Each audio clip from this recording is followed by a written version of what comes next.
Исәнмесез, эфирда дүшәмбе көн яңалыклары, студияда Роза Хабибуллина. Атнаның беренче көнен нинди вакытларга бай булды, алга таба карагыз. 38-нче комплекста яшәүче яшь әни пандус фойны сорый. Моның өчен нинди шартлар үтәлергә тиеш? Хош фонд фирмасы җитәкчесе акчаларны һаман кайтармый. Оешма узган ел кешеләрдән 195 мең сум акча җыя, әмма аларны Хожга җибәрә алмый. Батырлык һәм эчкерсезлек турында Курчак театрында классик әкиятне яңаша сәхнәләштерделәр. Премьерада Ләйсән Ханова булып кайтты.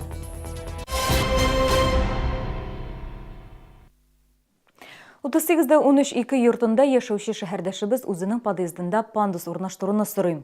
Аның сүзләренә караганда, күп катлы йортта кечкенә балалары булган берничә әни яши. Бала арбасы тартып баскычтан төшү җайсыз. Теманы Гүзәл Габдуллина дәвам итә.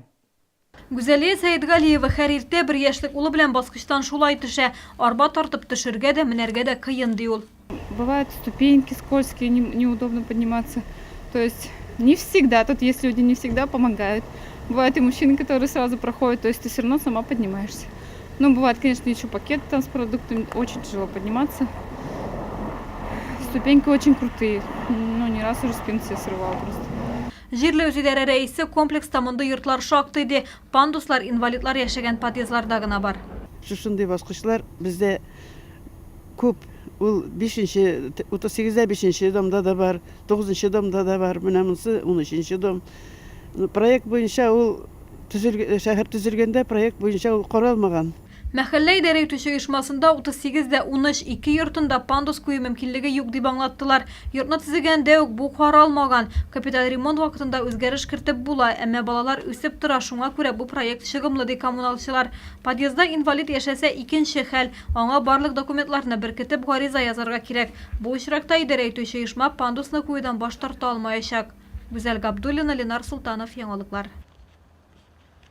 Электрон балалар бакчасы автоматлаштырылган мәгълүмати системасында быел төзелеп бетәчәк бакчаларга да язылу башланды.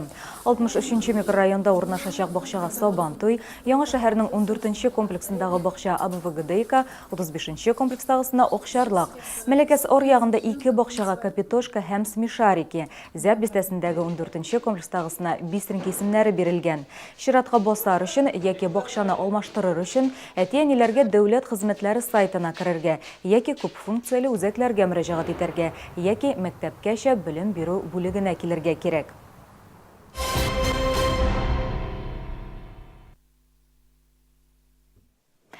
Хош фонд фирмасы җитәкчесе безне алдады. Чолы ТВның кайнар элемтәсенә һәр атнаны диярлек шундый хәбәр килә.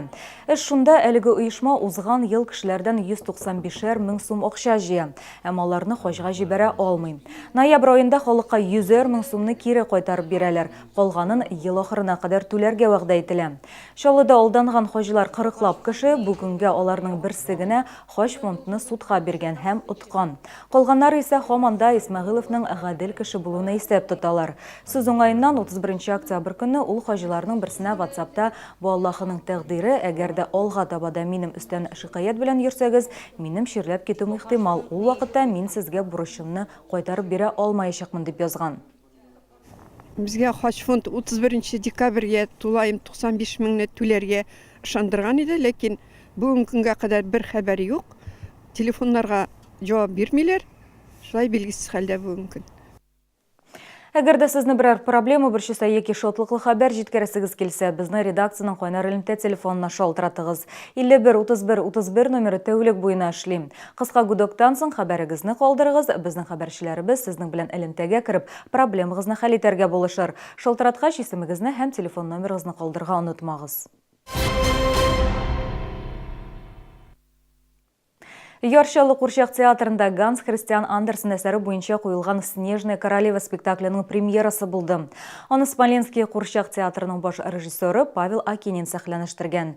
Тамаша үзенчәлекле ысуллар белән байтылган, тәүге минутлардан ук шәһәрдәшләрне үзенә җәлеп итте. Беренчеләрдән булып премьерада Ләйсән Ханова булып кайтты. Снежная королева әсәренең эчтәлеген кечкенә яшьтәгеләр дә яхшы белә. Туганнар Кай һәм Герда ихласлык һәм батырлык турында ул. Тамаша башлануга ук үз эшенә бөтереп ала. «Снежная королева» в советское время, она ведь очень много ставилась, и все религиозные мотивы, которые присутствовали у Андерсена, они просто выхолащивались. И я просто попытался поставить Андерсона в том виде, в котором он написал свое произведение, о ценностях, которые никогда не перестанут быть актуальными, о вере, надежде и любви. Спектакльне сәхнәгә куюда үзенчәлекле ут бизәлеше кулланылган. Тамашачы сәхнәдә бар тик курчакларны гына күрә. Артистлар кеше күзенә күренми. Сами артисты мы находимся в бархатных костюмах, и свет только на кукол направлен. Создается впечатление, что куклы как живые, а артистов самих не видно. И получается такое некое волшебство. Прекрасные куклы, я их увидела на эскизах. Я просто уже с момента, когда я увидела работу, скажем так, на эскизах, я влюбилась в этот спектакль. Когда мы прочитали пьесу и послушали музыку, под которую нам придется работать, я поняла, что это будет что-то нечто великолепное, прекрасное и замечательное. Тамаша 1 сәгатькә якын дәвам итте. Балалар аны игътибар белән карады. Күпләрнең спектакль дәвамында яраткан үз геройлары да барлыкка килде. Ләйсән Ханова, Фәнис Ихсанов, Яңалыклар. Шолуда Россия Милли гвардия гаскәрләренең академия ансамбле концерты булды. Ул КамАЗ мәдәният сарайында үтте. Әлеге коллектив армия сәнгать коллективлары арасында иң эреләрдән берсе. Ансамбль 1973 елда оешкан, шул вакыттан бирле 8 меңнән артык концерт куйганнар. Чыгышларны 25 миллионнан артык кеше караган.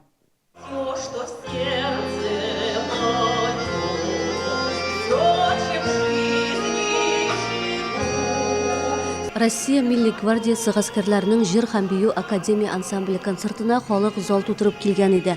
Тамашачылар арасында яшьләр дә, өлкәннәр дә шактый. Виктор Елисеев җитәкчелегендәге ансамбль инде озак еллар дәвамында хәрби һәм музыкаль традицияларны саклау юнәлешендә уңышлы эшли. У нас много концертов, зрители знают, наверное, наш репертуар и, так сказать, знают, что мы любим что-то новое все время делать, какие-то новые произведения, какие-то каверы, записывать клипы.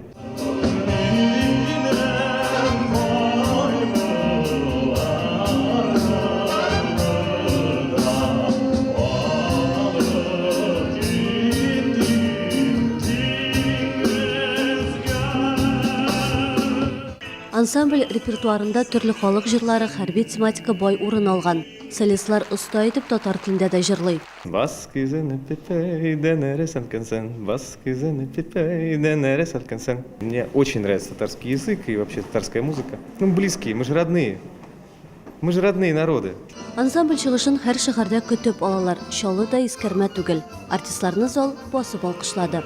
Ләйсән Ханова, Фәнис Ихсанов, Яңалыклар. Бүген төнлә һава температурасы урыны белән 30 градуска кадәр төшә дип кисәтә синоптиклар. Җәяүлеләргә һәм юлга чыгучыларга җылы итеп киенергә игътибарлы булырга кирәк. Өстәвенә Татарстанның кайбер районнарында кар һәм буран да күзәтелә. Юлларда кар көртләре һәм бозлау хасил булган. Шунлыктан ЮХУДИ идарәсе транспорттагыларга аеруча сак булырга куша. Хәрәкәт тизлеген сакларга, куркыныч маневрлар ясамаска, җәяүлеләр кичүенә якынлашканда тизлекне киметергә кирәк. Халык календаре буенча бу көнне көндез кояш караса, яз иртә киләдиләр. Бүген Чаллыда көн уртасында шалт аяз иде. Бүгенгә шулар, мин сезнең белән сау булашам. Юлларда сак булыгыз, сау булыгыз.